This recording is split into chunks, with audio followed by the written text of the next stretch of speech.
Wakes up in the morning, it's on the downs. Good morning. If it's 10 o'clock on Saturday morning, it must be time for This Week in Waukesha here on Walk Radio 540 AM, 101.1 FM, The Shaw. And that was Nick Cave and the Bad Seeds singing Breathless. And the reason I'm playing it is because on the first episode of Season 3 in Peaky Blinders, this is a song that plays during the wedding scene. Very powerful. And for any of you Peaky Blinders fans, the show's going to be back on Netflix. It's going to be, I think it's starting on the BBC today, so I'm anxiously awaiting that. So very important to Waukesha life and culture, I'm sure. But, hey, we got a really special day today. I have a studio filled with so many friends from the neighborhood, from the original District 1. Big shout out to Bob Hedera, Carrie and Bernadette Chapman, Sharon Valley, so many other great neighbors. Really glad you're here. Mayoral candidate Lisa Salb is actually here too, wishing us well, and glad to see her. And she was our guest last week. And that reminds me, her opponent, incumbent Mayor Sean Riley, will be our guest next Saturday at 10 a.m. So don't miss that. And today's guest, sitting right in front of me, is my likely future successor. His name is Mike Krazine, and I pronounced that correctly, right? Yeah, Mike Krazine, pretty good. Yep. Yes. So Mike's going to talk about why he feels he is able and ready, and he certainly has my support to fill the new District 1. And really glad to have him here and giving everyone an opportunity to learn more about Mike. First, some news. This week, some people in my district, or in the original District 1, suffered some disruptions in garbage. And Public Works said it had a lot to do with the ice on Tuesday. And the garbage finally did get picked up along with the recycling. But we are aware of it, and it's something, again, we'll be talking to Mike about that, because now that'll be his one of his challenges as an alderman. Will be I hand those phone calls over to you, Mike. But it's something we as a city have benefited tremendously over the last decade from quality service. And then when there was a change in ownership, and then, of course, the labor shortage due to, I guess, the COVID crisis, garbage has been a big issue. The last few months have actually been fine, but, every few weeks or so, or every few months, that kind of creeps up. So something that, is disconcerting to us, and hopefully we can get some closure on soon. So, anyway, you know what? There's a lot of great news to talk about here in Waukesha, but I want, again, because I'm so grateful to have so many neighbors here, let's just start with Mike, because they're here to meet him and, say goodbye to me. But it's not goodbye. It's just bye for now, and see you at the next neighborhood picnic or gathering, or maybe we'll get a softball game together when the snow melts. So Mike, tell us about yourself.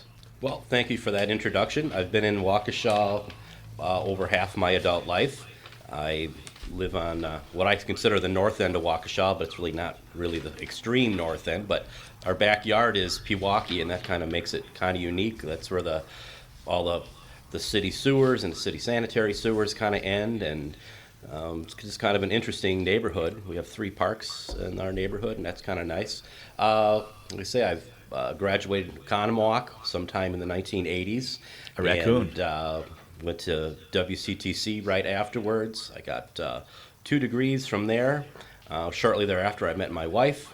We couldn't decide where we wanted to live, whether it was in the Milwaukee area, it was in the Oconomowoc area, and we were driving down Highway 18 at the time, and there was a guy planting a sign in that said, "For sale by owner." And we're not going to go look at this house. What house is this? The next thing I know, that was, I think, 24 years ago, something like that. A guy built a brand new home and got transferred, so we've been in Wow. that area ever since. Sure. I got 3 kids. They've all 3 of my children have gone all the way kindergarten, K3, all the way up in the school system here. What schools are they at now, or do they already graduate? Right now, well, they're all in all different schools. Okay. I have one at Waukesha Catholic. Okay. We'll be moving over to CMH shortly. Okay. My middle one's at CMH. Okay. The oldest one went through CMH, graduated CMH, and now he's at WCTC. Nice. Right now. Terrific. Thanks. Yeah, and Mike is also professionally, he works as a maintenance manager or supervisor for Salvation Army. He also teaches at WCTC, where he earned degrees in criminal justice / poli-sci and automotive servicing. So a lot like me in the fact that, I was always interested in, I studied political science in college, and I grew up in the auto dealer business. My father was a general manager for car dealers for over 30 years, but you wouldn't even ask me to do an oil change, that's for sure. So, but Mike also did some education at National Camp School and with the Northwest Energy Efficiency Council, where he is a BOCII, and let me know if I'm describing this wrong, Building Operations Certification Level 2.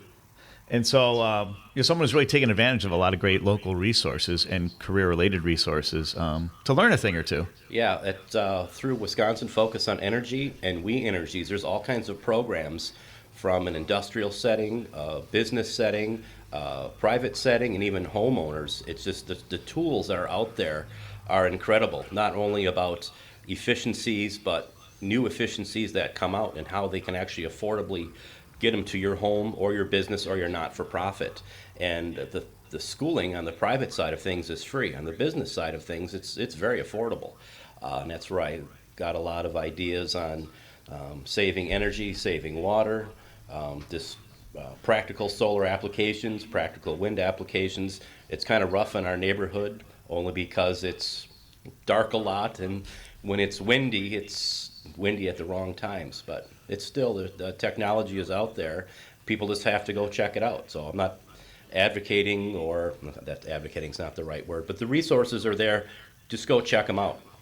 Even on the Wisconsin Focus on Energy side of things, again, I don't work for them. It's just programs that no one knows about. Go on We Energy's website. They'll send you a box of LED light bulbs, low flow shower head, and even the city of Waukesha has, if you have some older toilets, they'll give you $100 towards a new toilet. So, like I say, this is unscripted, so that should get more play. Yeah, I'm glad you mentioned that. So, hey, and Mike, many of you don't know, is also certified on LinkedIn in the field of making great first impressions. I thought that was wonderful. Tell us about that.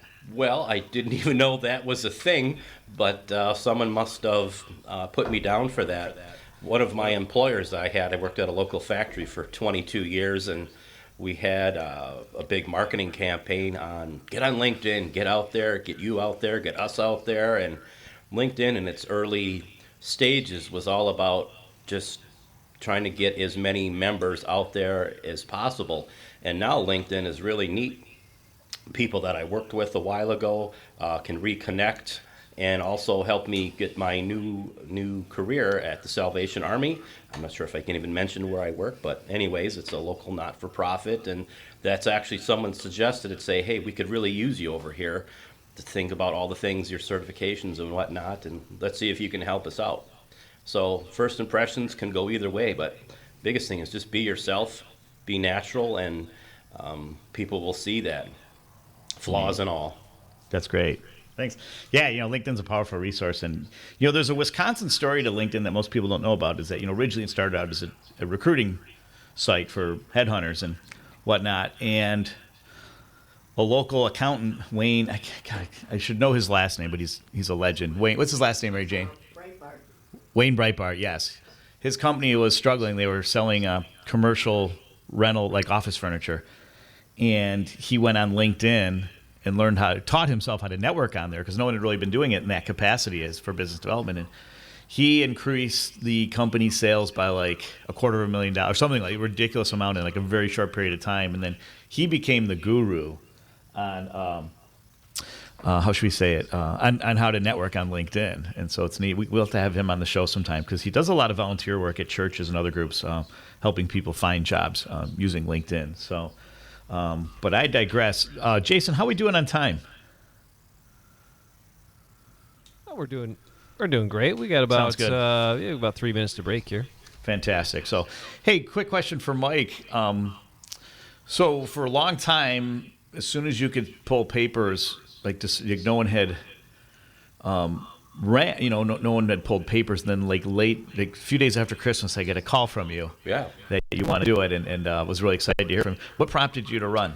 Well, literally, someone said, hey, with the redistricting, no one's running, no one is signed up for, and we were out shoveling snow one day, and in our little cul-de-sac, we take turns kind of helping each other shovel snow and take care of the driveways, clear snow, and someone said, hey, we still don't have an alderman. You know, Don can't run because he's not in our district anymore. He may still run in the future. So it was like, yeah, let's talk to Don and see what's going on. And I talked to my wife, and she said, talk to Don. If Don gives it thumbs up, then it's a go. So it's kind of funny. I asked my wife first, and she said, talk to Don. Like, I have no... Wow.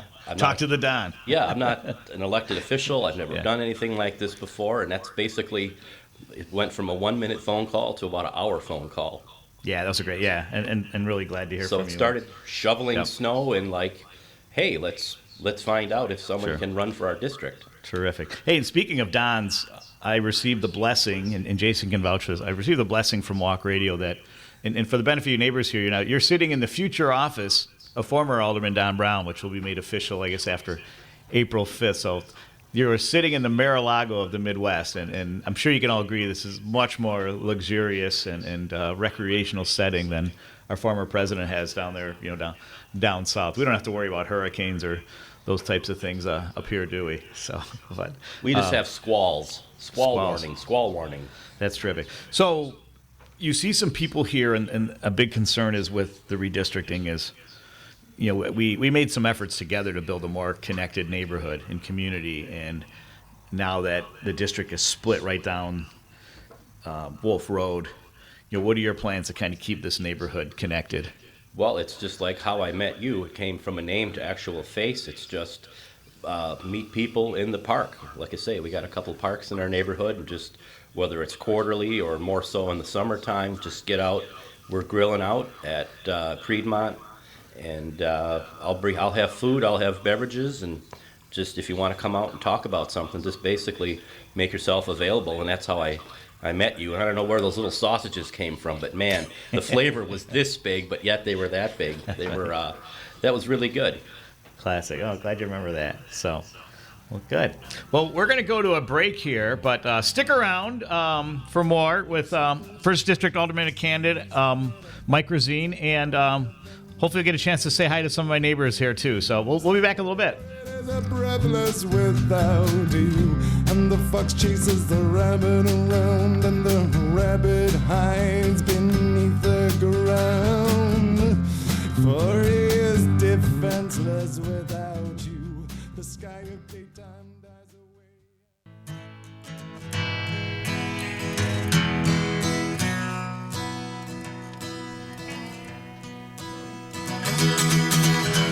Let's drink to the hard-working people. Let's drink to the lonely of earth. Raise your glass to the good and the evil. Let's drink to the salt of the earth. Say a prayer for the calm. And we're back this week in Waukesha.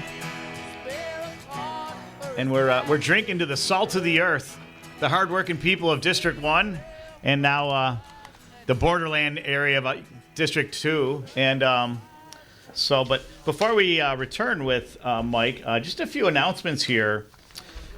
A lot going on next weekend here in downtown. There's the Vintage Shop Hop, which is actually kind of a statewide road trip through Illinois and Wisconsin. And Burlap and Lace Marketplace is one of those stops, featuring over 80 artisans specializing in repurposed, upcycled, handcrafted, and vintage finds. So come enjoy that. And then after that, there will be the Get Lucky Waukesha Art Crawl that will, again, after the Vintage Shop Hop.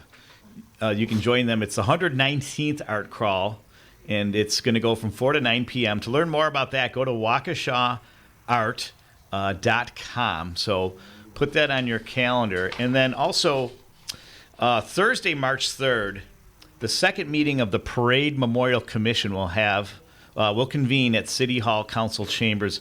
And at this meeting, the public is invited and allowed to give public comment. So I encourage any of you involved with that to stop by. And then also, too, just in case, if there are any victims of the Waukesha Christmas Parade attack that have not applied for relief from the United for Waukesha Community Fund victim resources, you still can, but the deadline is this Monday, February 28th. So if that applies to you, go to waukeshafoundation.org to learn more. So lots going on, and I'll have a few more announcements and news around the community. But first, now we're going to come back to Mike Krazine. And one of the neighbors had a good question for Mike, a hard-hitting question, and I wouldn't expect anything less from my good friend Carrie Chapman. What are you going to do about lowering taxes or controlling the increases in taxes and our cost of living here in Waukesha? Well, I'm just getting up to speed right now. I've only gone to since I've been here over 20 years, I've probably only been to 2 or 3 common council meetings, so I'm still finding my way on what I actually can do and what maximum I can do. And I don't want to even say what the minimum I can do, but I don't know what my range is. Basically, just vote to keep taxes lower and make it safer for my neighbors and our community overall. Sounds great. I know that sounds like a wishy-washy answer, but I can't. I know, but I think there may be one tool that the city and maybe the city leadership don't know about is that Mike is an archery instructor for the Girl Scouts. Could that come into play in your future political life? Well, only once I acquire a target, I'm going to stay focused on that. But that's an old resume. I'm an archery instructor for USA Archery, which means I can. I'm qualified to run everything up all the way to the Olympics. That's a level 3 archery instructor. Wow. I'm a level 2, so okay. I'm not at Olympic level yet. But Sure. it is also. But still a threat. Well, yeah. The forces of evil. Yes, and defender of justice everywhere. Also, you go. instructor for Cub Scouts. I was going to ask, how come you're not teaching the boys? What's going on? Are they just not as responsible with the bow and arrow? Or? Actually, a range full of females ages 8 to 17 are a lot more patient and listen to instructions versus young men from ages 8 to 17. They will listen to instructions but don't adhere to them as long. So it's kind of interesting about the focus. And okay, you would think they'd all be focused the same with the bow in the hand, but it's females are more focused on. This is my experience, sure. Not a textbook answer, but experienced Right. on the range. They adapt faster and can acquire that target and get more bullseyes. Sure. Well, good. Excellent. So now back to more serious stuff. One of my really good neighbors sent me a great email yesterday that we have a few neighbors, and this is not now in the borderland district too, but I'm sure it applies. Some new neighbors have come in and maybe not be as familiar with some of the what their obligations are when we have a snowfall. Hopefully this will be, we won't have that problem, but Wisconsin weather, even though it's a gorgeous day today, but just letting everyone know that you are responsible for shoveling your sidewalk in front of your house. And if you have one of those corner locations, unfortunately, you have to go all the way around. But also putting salt down, especially because we are close to Banting and Horning schools, that's very essential. But again, that's a big part of your job, and I believe it's the most important part of the job is getting those calls from the neighbors that are legitimately upset about those things like that, and don't blow if you got a powerful snowblower, don't blast it all the way to that yellow line that's in there, particularly once the plows go down and throw the salt down, it starts working. And then when you have those powerful snowblowers, blast it in the street. Now that's, basically crystallizing the ice and the snow that the salt just put down, and it makes a nasty thing, particularly if the sun never gets on it. Yep. So don't blow into the street. Sounds great. So what are some of the other continuous improvement opportunities you recognize, especially in the neighborhood there, you think that the city could do a better job or pay more attention to that maybe I've overlooked? A lot of it, again, is just communication. A lot of people don't realize that they do have a voice. You can call the mayor's office. The mayor does want to hear from you. Your aldermen and other people in your district do want to hear from you. But unless you say something, they don't know what your needs are, what your opinions are, and even your demands. Sure. As citizens of the city of Waukesha, go back to, 9th grade, wants versus needs. We can apply that right here in the city. So number one is just find out who's in your district and know you have the opportunity to call the city and let your voices know. If you have a pothole or sidewalk or some other problems, call. The city, maybe a long time ago used to have people just driving around looking for cracks and potholes everywhere, but now the city relies on basically the eyes and ears of the neighbors finding what is out there and what could be improved, whether it's trees that are wrapped around an electrical wire or your telephone wire. Call your utilities and say, hey, I got this tree that is totally surrounded this telephone pole or telephone line. Okay. Well, with that Rolling Stones classic jumping in, I guess that's time to go for a break. So I kind of took my eye off the ball there, but stick around. We got more with First District Alderman candidate Mike Krazine, as well as some more great things going on here in Waukesha. Thanks.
And we're back.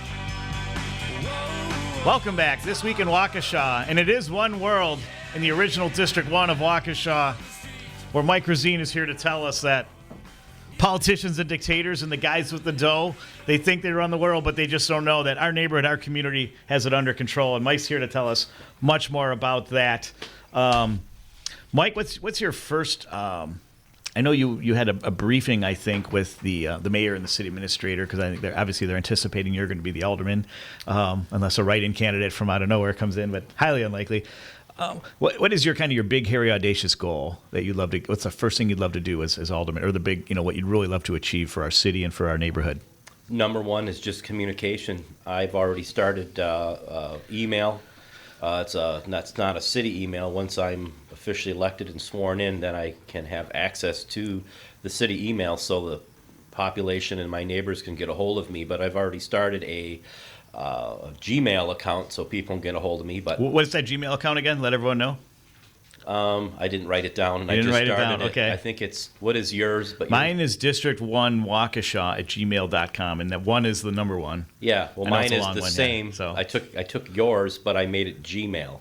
Well, mine is Gmail. Oh, then I made it at yahoo.com. So district1waukesha@yahoo.com, and that's how you'll be able to get a hold of your new alderman, whether you're a resident of District 1 or not. Yeah, to further that is basically my phone number will be out there. I'm going to start, I'm not on Facebook very often, but I'm going to start a Facebook page or link. I think that's what they call that. And then there's also the neighborhood one.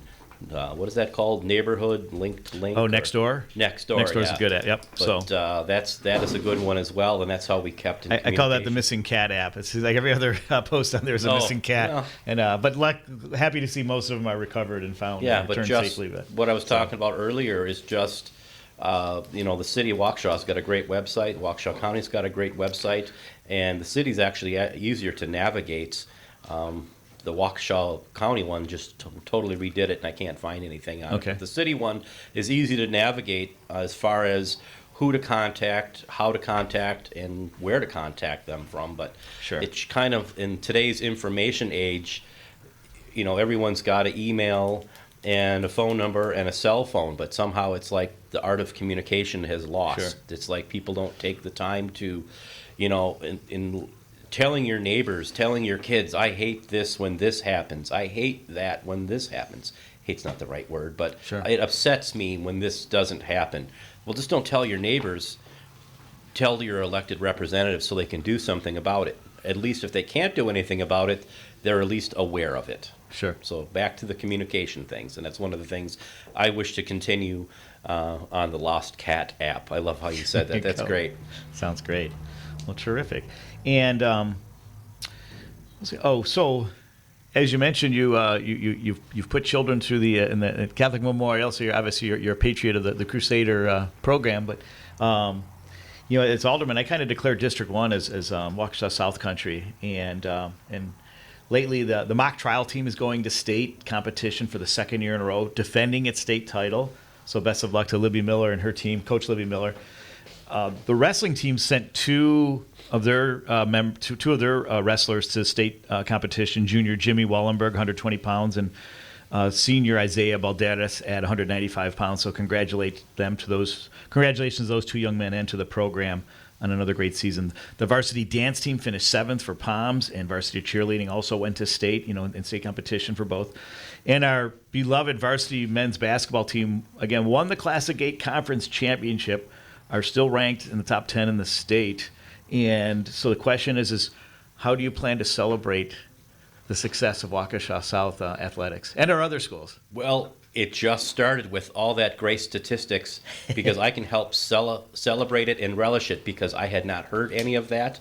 My son's on the CMH fencing team, and cool. It's not as competitive as it used to be. It's growing, just like any teams in high school sports. It ebbs and flows. I do know the football team is pretty. I think they won state the last several times. Sure did. Congratulations on that, too. And I know they do. They had to leave the Classic 8 to do it, but they won state, and no doubt. I know, I think their female rugby team has done state the last couple of years, and the skiing team is very competitive. And they also have a high school shotgun team, which is a lot of fun. And I will the nice thing about, and I'm one of those public school Catholics, so I always kind of, had this, grudge against the Catholic school teams. But Catholic Waukesha Memorial does draw. It's a legacy school that draws young men and women from outside of Waukesha and from around the area.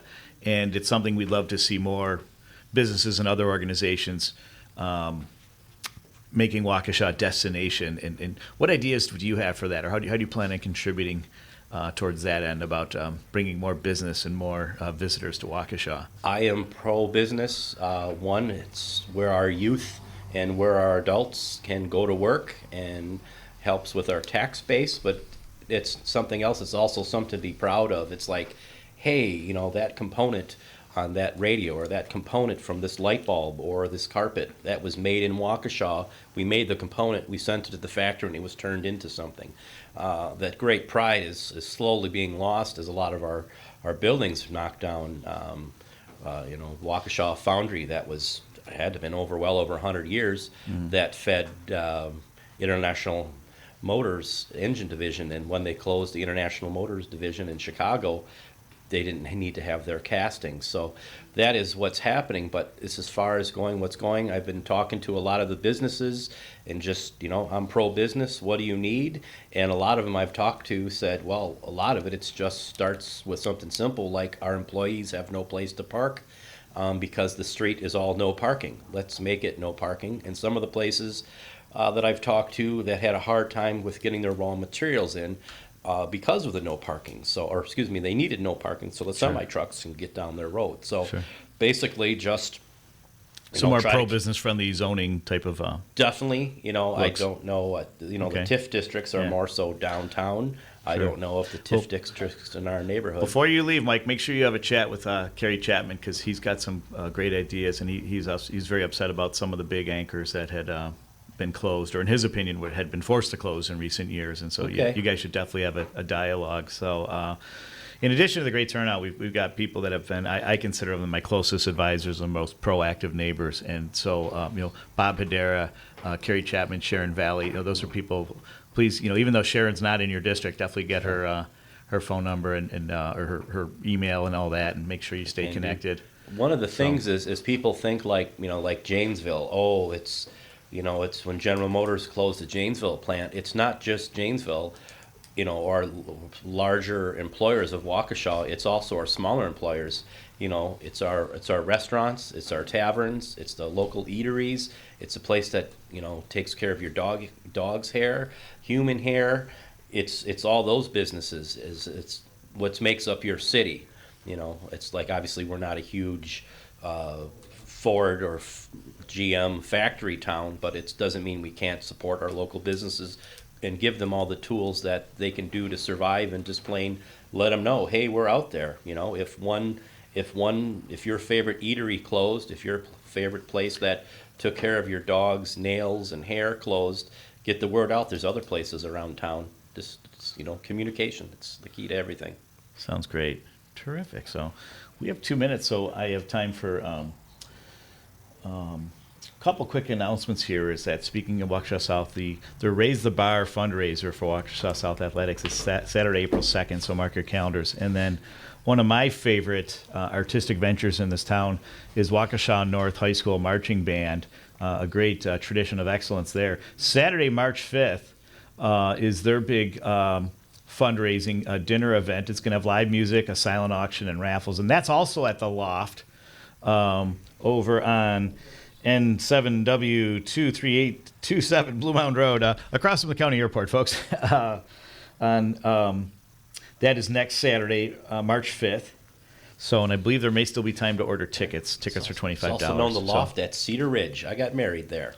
All right, there you go. So, fantastic.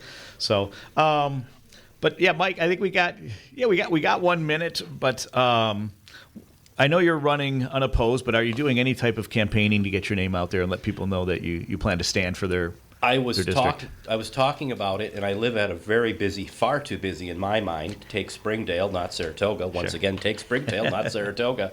And when we were out there shoveling, I had all 4 neighbors say, "Get a sign, put it in my yard. Make it a big sign." It's like I didn't even think of that, but it's just basically get out and talk to the neighbors on. Just let them know, hopefully you're turning out on every election, whether it's the governor or the president, but for judges and local politics, local seats, get out and vote.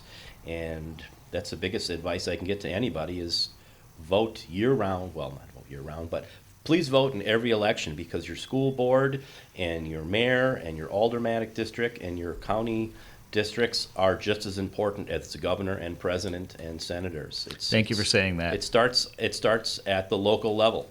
It's not top down. It should be bottom up. Sounds great. We're going to go to a break, but stick around. We have more with Mike Rosine.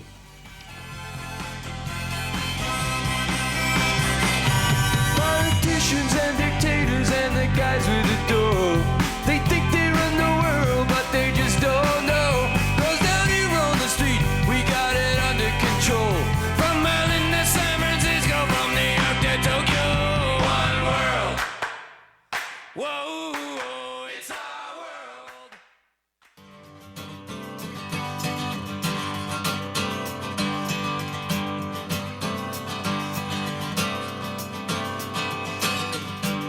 Alone, listless, breakfast table in an otherwise empty room.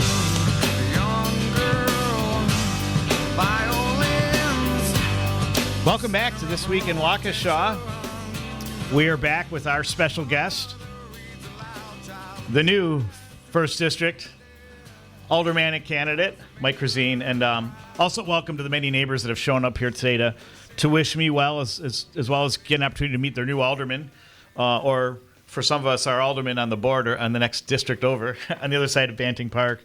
Glad to have Mike here. And Mike, I do want to cause a little controversy here. So you're obviously a CMH father, Catholic Memorial, and Lisa Salb is here meeting some of the neighbors. She's running for mayor. Lisa is a Waukesha South family, and she was named a few years ago Mrs. Waukesha South.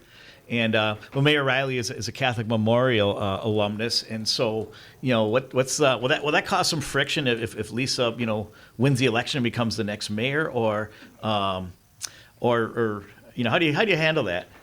I have no problems with that. Bring on the conflict, because I'm all about conflict resolution within my boundaries. Waukesha is blessed to have 4 great high schools, and coming from children that went through CMH is kind of always like forgotten about. And actually, some of the scholarships my son applied for said, "Oh, you went to CMH? Oh, we can't help you with that because there's only 3 high schools in Waukesha." Yes, that's right. He was told that.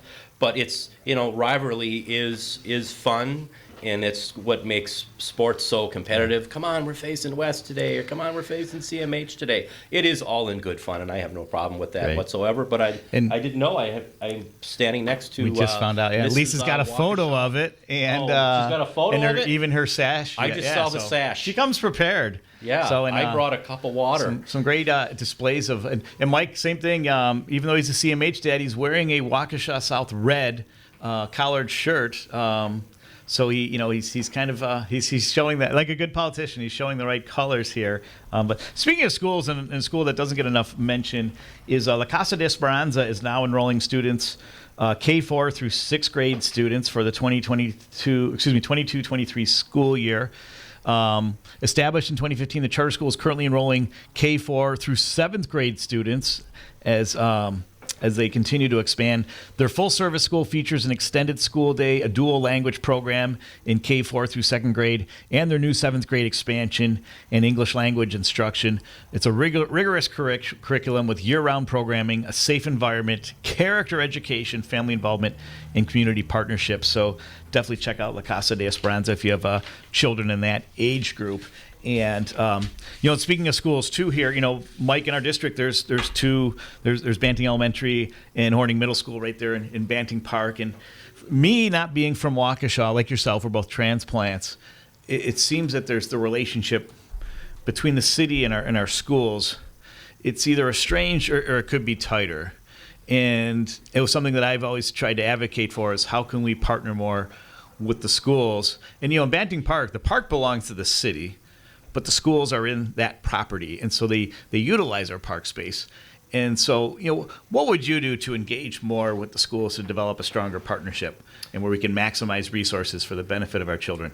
It all starts with youth, and even know whether they've just moved here from out of state, out of county, or literally out of country, it's all about civic pride. Just find out, Waukesha's been here a long time, and we have a lot of resources, from our natural resources, our rivers, our lakes, and the streams, and basically all the parks that are around town. Basically give us some civic pride from the history, not only where we've gone, but also how you, as the youth in our neighborhoods, to make it a better future. I mean, it sounds like something right from a 9th grade civics class, but it's true. Unless students aren't taught that, they will have no idea, literally have no idea. So basically, partner with the elementary school grade teachers and just let them know what's available, and just tell them how, local civics work.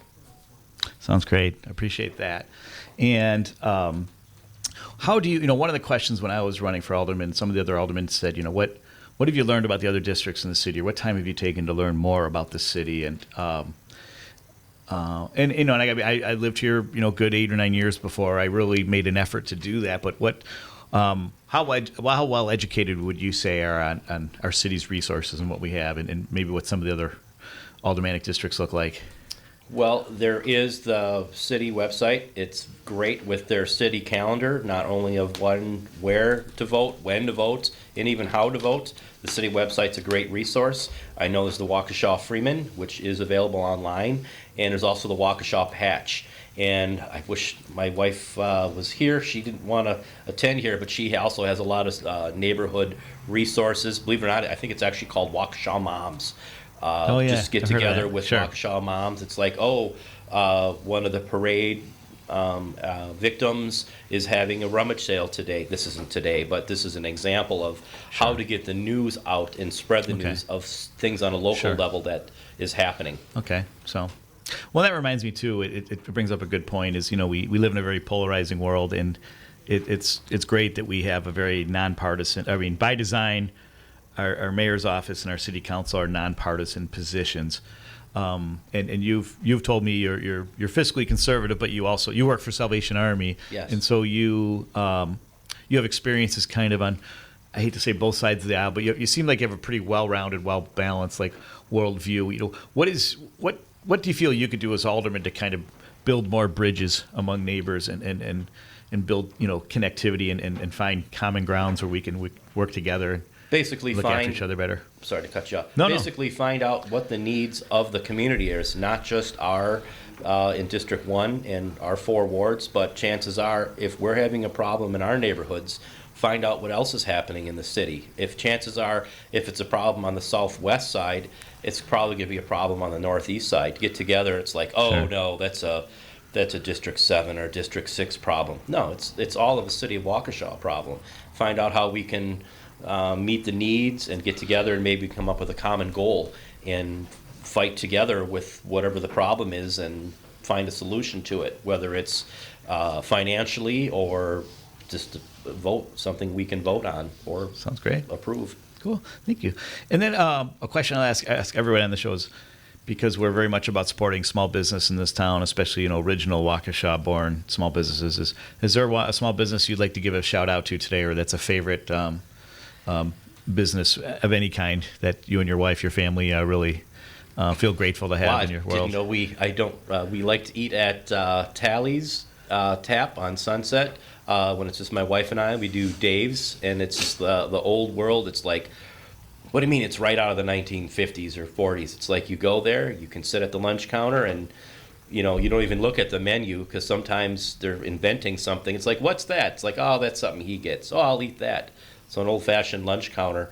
But in my district, Albanese's is great, and that's another place my wife and I just like to go.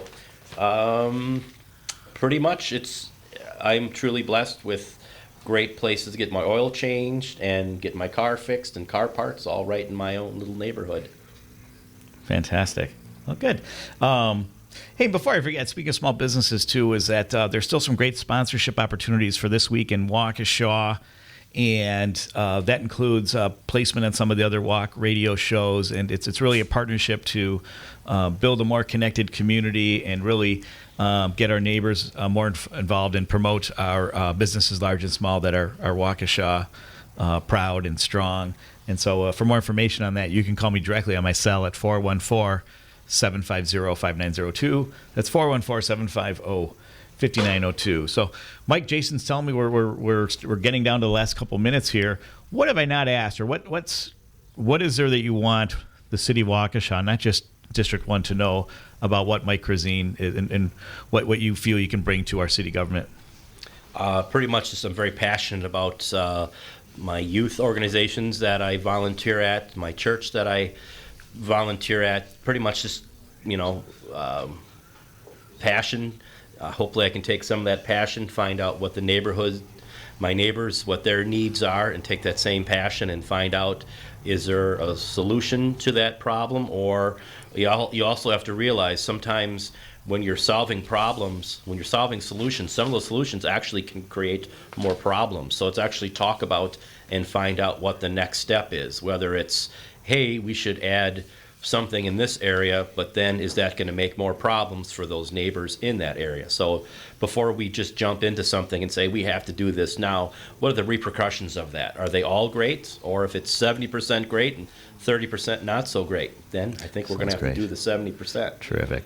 Well, Mike, I want to thank you for joining us today, and thank everyone for listening. I'll be heading over to Waukesha North, where my daughter's playing in their annual girls basketball tournament. So, hey, folks, join us next week for Mayor Sean Riley, and enjoy this beautiful weekend. Bye for now. And remember, safety is everyone's responsibility. Have a great day.